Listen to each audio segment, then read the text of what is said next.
So in the upcoming patch, 2.3, Goro and Ito will be making their appearance, and people will be able to summon for them soon. So this basically begs the question: is Geo good? Well, no. Geo is actually awful. I'm not really gonna sugarcoat it, but Geo is really awful because it has a very useless reaction that's invalidated by one character, and its and Geo application ruins elemental application. Geo also has the least viable characters and has little use in many teams. Geo offers nothing as a reaction since its identity is a defensive reaction with crystallized shields, but unfortunately, they are frail at the cost of an elemental application, and they tend to pop within a few weak hits. But what makes it worse is that Zhongli makes crystallized shields redundant. But Electro is even more useless with its EM scaling, I hear you ask. Well, Electro's identity is energy generation, with electro resonance producing an electro particle for an electro reaction every 5 seconds. This is emphasized more with Raiden and Fischl's energy generation. Raiden can fix the energy issues of National Team, Eula, etc., and Fischl can even help with Beto's energy cost with Taser, which is why Beto is almost always run with Fischl. Moving on to Geo characters, and they're mostly disappointing, with Albedo being the best Geo and Zhongli being very, very overrated. Starting with Noelle, she's simply bad. Her kit is meant to fulfill multiple roles, being a healer, shielder, and an on-field damage dealer, but suffers on all roles. Her healing is both slow and unreliable, with a 55 to 59% chance to heal, depending on her talent level per hit, which is only useful against many enemies and less reliable on a single target. As a shielder, Diona fulfills this role much better, as she can refresh her shield every 15 seconds compared to the 24 seconds of Noelle's shield cooldown. Her Noelle's Ascension stat 2 may alleviate the long shield cooldown, but it again takes time away from the main on-field damage dealer to refresh a shield. As a healer, Barbara is superior with her fast burst heal for all teammates and Hydra application.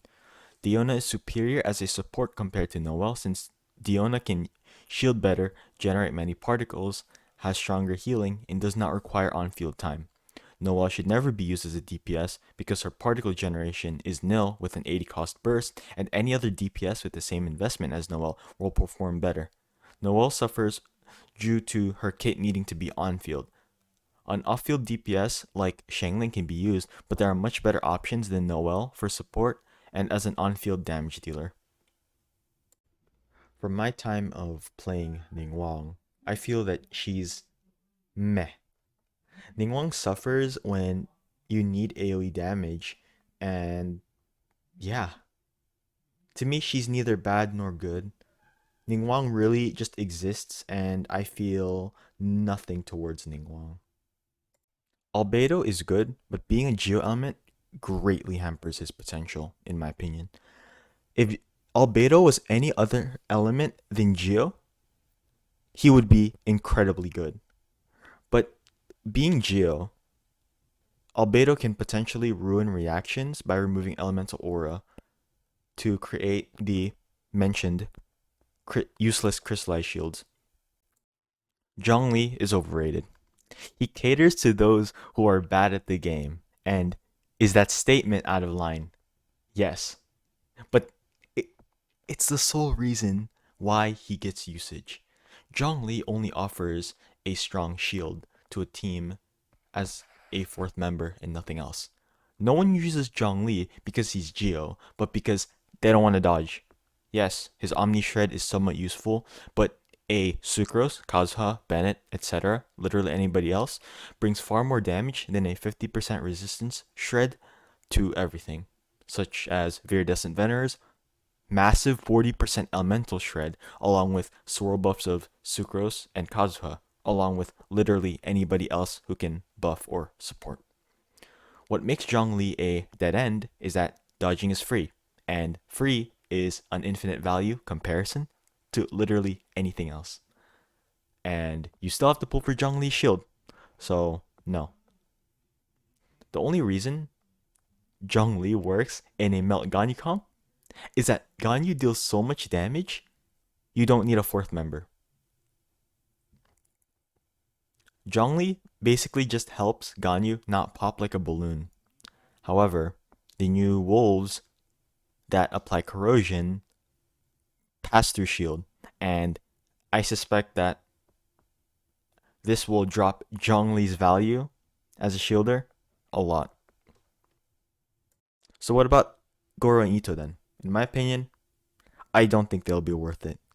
And they could be amazing for all I know, but if Goro is anything like Sarah, where you need a high constellation and only supporting one element, Goro's not worth it for anything other than Geo. And Ito, if he's anything like Chao, will deal too much damage during burst mode in Overworld and not enough damage in Abyss, along with an expensive 80 cost burst. Bringing Goro and Ito really hurts team building because you have to have Ito and Goro and decide if you want the battery potential of Albedo or the defense of Zhongli. Now you can bring both if you want to, but you do lose a slot for a dedicated healer and Crystallize for Goro, #dreams. This makes them insanely expensive, needing 2 5-stars or even 3 5-stars and Goro C6. This makes them really not worth it because they're going to be proprietary and only work with Geo. As a summary, Geo suffers from awful reactions and awful characters. Here's the too long didn't watch for the Geo characters. Noelle tries and fails to do many things. Ningguang is painfully average. Albedo is hampered by the Geo element. And Zhongli is viable not because he's Geo, but because he has a strong shield. And Goro and Ito will be incredibly expensive. Geo, in my opinion, needs to be overhauled because it's objectively the worst element. Its defensive nature is pointless when one character, Zhongli, literally makes Crystallize redundant. So yeah, Geo is awful. So yeah, if you've been watching for this long, thanks, appreciate it. If you do want to catch me live on stream, I stream on Twitch every Friday. And yeah, I guess that's about it. Thanks, and I'll see you later.